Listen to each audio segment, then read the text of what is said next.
কারা কারা পুরী ধামে গেছেন একটু হাত তুলে দেখান তো। পুরী ধাম, জগন্নাথ ধাম, এখানে 90% মায়েরা বাবারা গেছেন। এবার যারা যারা গেছেন একটু আমাকে মনে করে বলুন, পুরী যখন আপনি মন্দিরে প্রবেশ করবেন, পূর্ব দরজা সিংহদ্বার, ওই দরজাটা যখন আপনি ঢুকবেন দেখবেন ডান দিকে মূল মন্দিরের কথা বলছি না, গেটটাতে যেখানে একটা কালো পাথর থাকে, কালো পাথরে পা দিয়ে প্রবেশ করতে হয়, আসার সময় তাতে আর পা ছোঁয়ানো যাবে না। ওই কালো পাথরটা যেখানে আছে সিঁড়িটা থেকে 3 পা পিছিয়ে যান, পিছিয়ে ডান দিকে দেখবেন একটা জগন্নাথের পাঁচিলের মধ্যে মূর্তি থাকে। দেখেছেন? মনে করে দেখুন। যারা দেখেছেন মনে করেননি, এরপরে যখন যাবেন তখন একটু মনে করবেন ওই জগন্নাথের নাম কি। জগন্নাথের মূর্তি কিন্তু নাম কি ওপরে লেখা আছে, পতিত পাবন জগন্নাথ। এই পতিত পাবন জগন্নাথের নামটা হলো কেন জানেন? একজন ভক্তের জন্য, তিনি জাতিতে মুসলমান, তার নাম হচ্ছে সদন সাহা। সদন বাবা মা, বাড়ির বাবা কাকারা মাংসের দোকান আছে।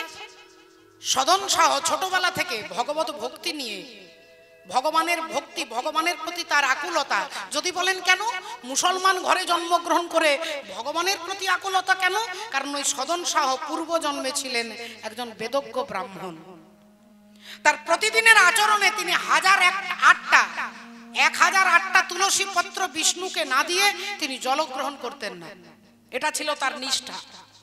একে নিষ্ঠা বলে, যে তুলসী পত্র না দিয়ে জলগ্রহণ করব না। প্রতিদিনের ছিল তার এটাই নিষ্ঠা। একদিন তিনি নামের মালা নিয়ে রাস্তার মাঝখানে গাছের তলায় বসে নাম জপ করছে, আর একজন মুসলমান ভাই তার একটা গরু ছুটতে ছুটতে যাচ্ছে, তিনি গরুর পিছনে ছুটছে। এখন সেই গরুটা ভয়ে, প্রাণের ভয়ে ছুটতে ছুটতে ডান দিক দিয়ে ঘুরে একটা গলির মধ্যে ঢুকে গেছে।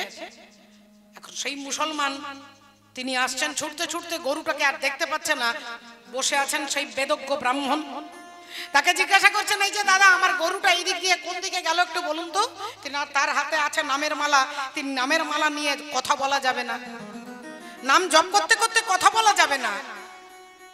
আর উনি প্রশ্ন করছেন, আমাকে তো উত্তর দিতে হবে, তাই কথা যখন বলতে পারবো না, উত্তরও যখন দিতে হবে, তিনি হাতটা এগিয়ে দিয়ে দেখিয়ে দিচ্ছেন এই ডান দিকে গেছে, ডান দিকে দেখে দিচ্ছেন এই দিকে। মুসলমান ছুটে গিয়ে গরুটাকে ধরে এনে কিছুক্ষণ পরে তারপরে গরুটাকে হরিবোল করে দিলেন। সেই ব্রাহ্মণ এ জন্মের সমস্ত রাধে কর্ম শেষ করে মারা গেলেন। মৃত্যুর পরে মুসলমান ঘরে জন্ম হলো, যার নাম হলো সদন সাহা। বাড়িতে মাংসের দোকান, বাপ কাকারা সবাই মাংসের দোকানে বসে, যখন তারা কোনো কাজে যায় ওই সদন সাহকে জোর করে বসিয়ে দেয়।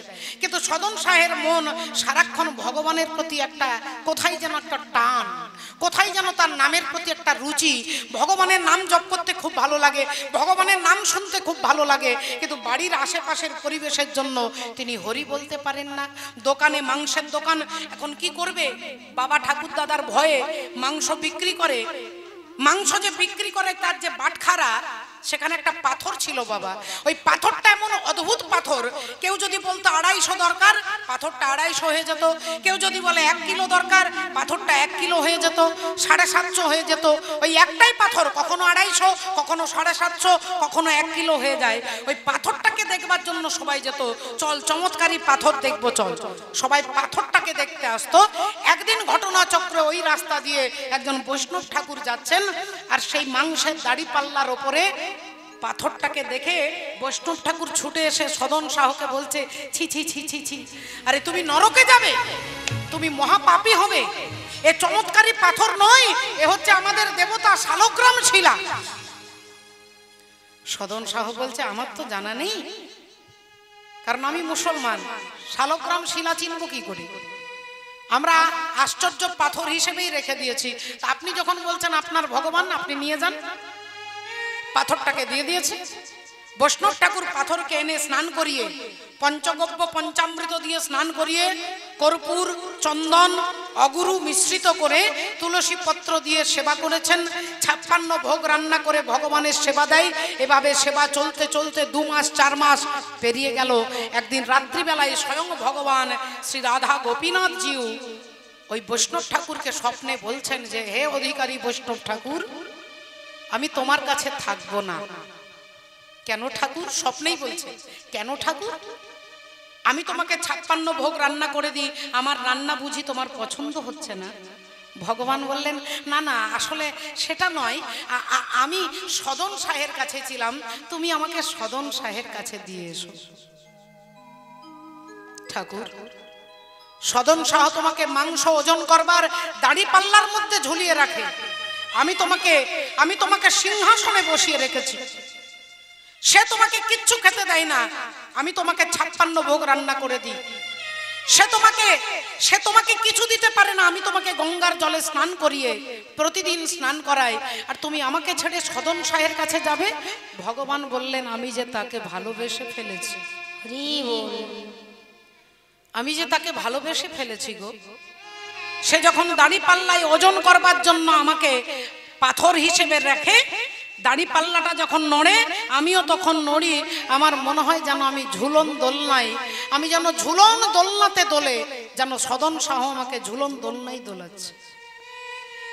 সদন শাহ যখন সমাজের ভয়ে গুনগুন করে গান করে, আমার মনে হয় যেন সে বেদ উচ্চারণ করছে, বেদ পাঠ করছে। সদন শাহ যখন লুকিয়ে লুকিয়ে কাঁদে, তার চোখের জলটা আমার গায়ে পড়ে, আমার মনে হয় যেন শত সহস্র গঙ্গার ধারার জলে কেউ যেন আমাকে স্নান করাচ্ছে। তুমি আমাকে দিয়ে এসো তার কাছে, আমি তাকে ভালোবেসে ফেলেছি। বৈষ্ণব ঠাকুর বললেন এতদিন তোমার সেবা করেছি, তোমার জন্য রান্না করেছি, তোমার জন্য ফুল তুলেছি, তোমার জন্য একাদশী ব্রত করেছি, তোমার জন্য সাধনা করেছি, তুমি কোনোদিন আমার কাছে আসো না। আর সদন শাহের কাছে যেই আমার দেখা হলো, তুমি স্বপ্নে আমার কাছে এসেছো, এটাও তো আমার ভাগ্য। স্বপ্নেও তো তোমাকে কখনো আমি দেখিনি, তাই সদন শাহের সঙ্গে কথা বলার পরে তুমি আমার স্বপ্নের মাঝে এসেছো, আমি এতেই ধন্য। কানতে কানতে বৈষ্ণব ঠাকুর ভোরবেলায় শালগ্রাম শিলাকে এনে সদন শাহের হাতে দিয়ে বলছেন ভাই, আমার ঠাকুর তোমাকে ভালোবেসে ফেলেছে, আমার ঠাকুর তোমাকে ভালোবেসে ফেলেছে। যেই এ কথা বলেছেন, সদন শাহের চোখের জল আর ধরে রাখতে পারছেন যে আমি কোনো কিছুই করিনি, তবু ভগবান আমাকে ভালোবেসেছে। তাহলে আজ থেকে যে ভগবানের নাম আমি এই সমাজে থেকে করতে পারিনি, আজ থেকে এই সমাজকে আমি জলাঞ্জলি দিলাম। সংসার ছেড়ে, ঘর বাড়ি ছেড়ে শালগ্রাম শিলাকে মাথার মধ্যে পাগড়ির মধ্যে বেঁধে আর সদন শাহ ছুটতে ছুটতে যাচ্ছেন। কোথায় যাবেন? নীলাচল ধাম যাই মুপারুনি, এইটি করুচি দণ্ডবত। হে জগন্নাথ, হে জগন্নাথ, হে জগন্নাথ, হে জগন্নাথ।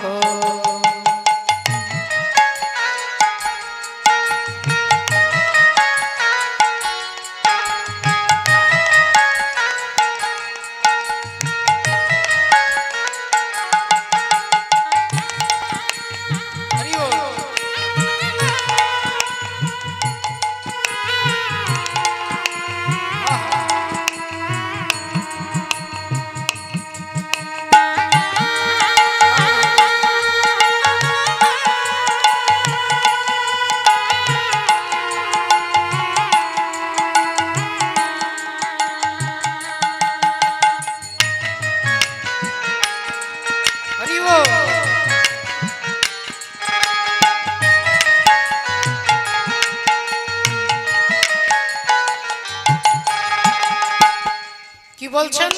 নীলাচল ধাম যাই মুপারুনি, এইটি করুচি দণ্ডবত। জগন্নাথ, হে জগন্নাথ, হে জগন্নাথ, হে জগন্নাথ।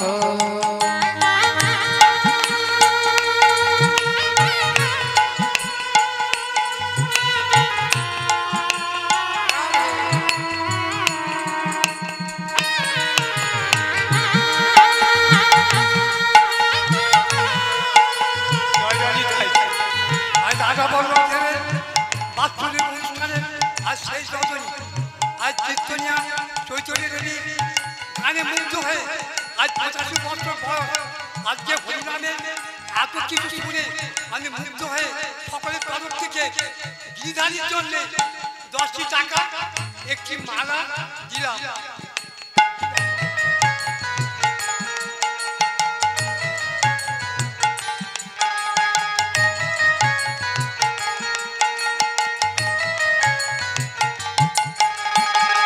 জীবনর বাট ভারী অঙ্কা বঙ্কা বিচর বাট ছাতির ছনকা জীবনর বাট ভারী অঙ্কা বঙ্কা বিচর বাট ছাতির ছনকা এইঠি থাইমু যাচুচি নড়িয়া এইঠি থাইমু যাচুচি নড়িয়া বঢ়েই নিও হে তুমহা জগন্নাথ হে জগন্নাথ হে জগন্নাথ হে জগন্নাথ নীলাচল ধামা যাইমু পারুনি এইঠি করুছি দণ্ডবত জগন্নাথ হে জগন্নাথ হে জগন্নাথ হে জগন্নাথ হে জগন্নাথ হে জগন্নাথ হে জগন্নাথ হে জগন্নাথ। নীলাচলে জগন্নাথকে দর্শন করবেন বলে শালগ্রাম শিলাকে পাগড়ির মধ্যে বেঁধে সদন শাহ হাঁটতে শুরু করলেন উত্তর ভারত থেকে। উত্তর ভারত থেকে রাধে রাধে হাঁটতে হাঁটতে আজকে তিনি নীলাচলে যাবেন। এখন তখনকার দিনে বাবা এরকম তো ধর্মশালা ছিল না, হোটেল ছিল না, লজ ছিল না। তখনকার দিনে তীর্থযাত্রীরা যারা যেতেন কোনো গ্রামের পাশ দিয়ে গেলে সেই গ্রামের কোনো একটা বাড়িতে হয়তো রাত্রিটা তিনি থেকে সকালবেলায় আবার বেরিয়ে চলে যেতেন। আর তখনকার দিনে তারা কেউ বারণ করতেন না, কোনো তীর্থযাত্রী থাকবো বললে তাদেরকে থাকার জন্য ঘর দিতেন, খাবার দিতেন। এখন সদন শাহ একটা গ্রামের মধ্যে প্রবেশ করেছে রাত্রিবেলায়, একটা বাড়িতে এসে দরজা ঠকঠক করছেন, বলছেন মাগো আজকে রাত্রিটা আমাকে একটু আপনার ঘরে থাকতে দেবেন। ভদ্র মহিলা দরজা খুলেছে, সদন শাহ ভেতরে গেছে। এখন ভদ্র মহিলার কুঅভিসন্ধি সদন শাহকে তার ভালো লেগে গেছে। রাত্রিবেলায় এসে বলছে তুমি এক কাজ করো, আজ রাত্রে তুমি আর আমি আমরা দুজনে এখান থেকে পালিয়ে যাব। সদন শাহ বললেন মা তোমাকে আমি মা বলেছি, আমি তোমাকে মাতৃজ্ঞানে প্রণাম করতে পারি, কিন্তু আমি তোমার সঙ্গে প্রেম নিবেদন করতে পারি না মা। তোমার স্বামী আছে, সংসার আছে। ওই ভদ্র মহিলা ভাবলেন তাহলে আমার স্বামী হচ্ছে আমাদের পথের কাঁটা। রাত্রিবেলায় স্বামীকে গলায় কাপড় দিয়ে মুখে বালিশ দিয়ে চাপা দিয়ে তাকে মেরে ফেলেছে বাবা। এখন স্বামী মরে গেছে, এবার রাত এসে ভদ্র মহিলা বলছে চলুন আমার স্বামীকে আমি মেরে ফেলেছি, এবার তুমি আর আমি পালিয়ে যাব এই সমাজ ছেড়ে। সদন শাহ বললেন মা আমি তোমাকে তখনও মা বলেছি, এখনো মা বলছি। আমি যাচ্ছি পুরী ধামে জগন্নাথ দর্শন করতে, আমি তোমার কাছে প্রেম নিবেদন করবার জন্য আসিনি মা। কি আমি আমার স্বামীকে খুন করলাম আর তুমি আমাকে নিয়ে পালাবে না? তাহলে দেখাচ্ছি মজা। ঘরে বেঁধে রাখলেন, রাজার কাছে খবর দিলেন যে এই লোকটা আমার বাড়িতে গয়না গাটি চুরি করে আমার স্বামীকে মেরে আর সবকিছু নিয়ে পালাচ্ছিল, আমি তাকে ধরে এনেছি। সেই রাজ্যের রাজা সদন শাহের পা থেকে মাথা পর্যন্ত দেখে বুঝতে পারলেন যে যেটা বলছে সেটা ইনি করতে পারেন না, কিন্তু তিনি চুপ করে আছেন। রাজা জিজ্ঞাসা করছে তুমি কি এর স্বামীকে মেরেছো? তিনি চুপ করে আছে। তুমি কি এর গয়নাগাটি চুরি করেছো? সদন শাহ চুপ করে আছে। রাজা বললেন তুমি যখন কিছুই বলছো না তখন তোমাকে তো একটা শাস্তি দিতে হবে। কি শাস্তি? বললেন এর একটা হাত কেটে দাও। সদন শাহের হাতটা কেটে দেওয়া হলো। বাবা আপনারা বলবেন তিনি চুপ করে আছেন কেন? তিনি তো বলতে পারতেন এটা আমি করিনি, এটা আমার দ্বারা নয়, এটা তিনিও মামলা মোকদ্দমা করতে পারতেন। কিন্তু ভক্ত জানে যে আমার জীবনে যা ঘটছে সবই আমার কর্মের ফল। আমার কর্মের ফল আমাকে পেতে হচ্ছে। এই জগতে কারোর ক্ষমতা নেই আমাকে দুঃখ দেওয়ার, যতক্ষণ পর্যন্ত সেই কর্মের ভাগীদার আমি না হইব। তিনি জানে এটা আমার কর্মের ফল। আপনারা মনে করে দেখুন, তিনি পূর্বজন্মে যখন ব্রাহ্মণ ছিলেন, ওই মুসলমান যখন গরুর পিছনে ছুটছিল, তিনি কোনো কথা না বলে হাতটা তুলে দেখিয়ে দিয়েছিলেন এই দিকে গরুটা গেছে, আর এই অপরাধের জন্য তার পরজন্মে এই হাতটাই কাটা চলে গেল। আমি সখাত শুনিলে ডুবে মরি শ্যামা, দোষ করো নয় গো মা। দোষ কারো নয়, আমার কর্মের ফল। হাতটা কাটা হয়ে গেল, কিছুদিন যন্ত্রণা ভোগ করলেন, তারপরে ধীরে ধীরে আবার জগন্নাথের উদ্দেশ্যে হাঁটতে হাঁটতে তিনি যাচ্ছেন। রাস্তায় যদি কেউ খাবার দেয়, কেউ একটু জল দেয়, তিনি খায়, আর জগন্নাথ জগন্নাথ জগন্নাথ বলতে বলতে এগিয়ে যাচ্ছে। পুরী ধামের কাছাকাছি চলে এসেছে। ভগবান জগন্নাথ পান্ডাদেরকে স্বপ্ন দিচ্ছে, আমার ভক্ত আসছে, পালকি নিয়ে যাও, পালকি করে আমার ভক্তকে নিয়ে এসো। পুরীর পান্ডারা বলছেন, প্রভু অগণিত ভক্ত, হাজার হাজার ভক্ত প্রতিদিন তোমাকে দর্শন করতে আসে, কে তোমার ভক্ত কে তোমার ভক্ত নয় আমরা বুঝবো কি করে, কাকে তুমি পালকিতে চাপতে বলছো? জগন্নাথ বললেন, আমার যেমন হাত নেই, আমার ভক্তেরও সেরকম একটা হাত নেই। যাকে দেখতে পাবে একটা হাত কাটা, তাকে নিয়ে আসবে। পুরীর পান্ডারা খুঁজে পেলেন সদন শাহকে, তাকে হাত জোড় করে বলছে, আপনি চলুন, স্বয়ং জগন্নাথ আপনার জন্য রথ পাঠিয়েছে, আপনি দয়া করে রথে উঠুন, আমরা আপনাকে নিয়ে যাচ্ছি জগন্নাথের কাছে। সদন শাহ তখন একটা হাত নেড়ে বলছে, না আমি পালকিতে যাব না। আপনি পালকিতে যাবেন না, তাহলে কি রথ নিয়ে আসবো? না না, রথেও করে আমি যাব না, আমি পালকিতে যাব না, আমি রথে যাব না, আমি হাতির পিঠে চেপে যাব না, আমি ঘোড়ার পিঠে চেপে যাব না। তাহলে আপনি যাবেন কি করে?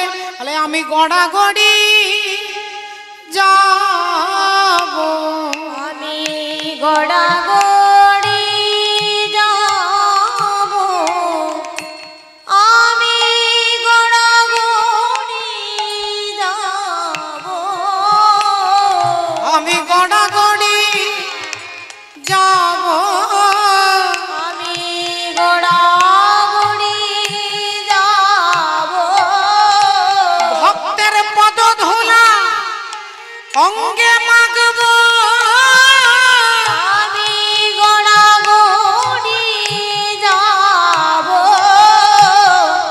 ভক্তের পদধূলি অঙ্গে মাখিব, গড়াগড়ি যাব, ভক্তের পদ ধুলা অঙ্গে মাখ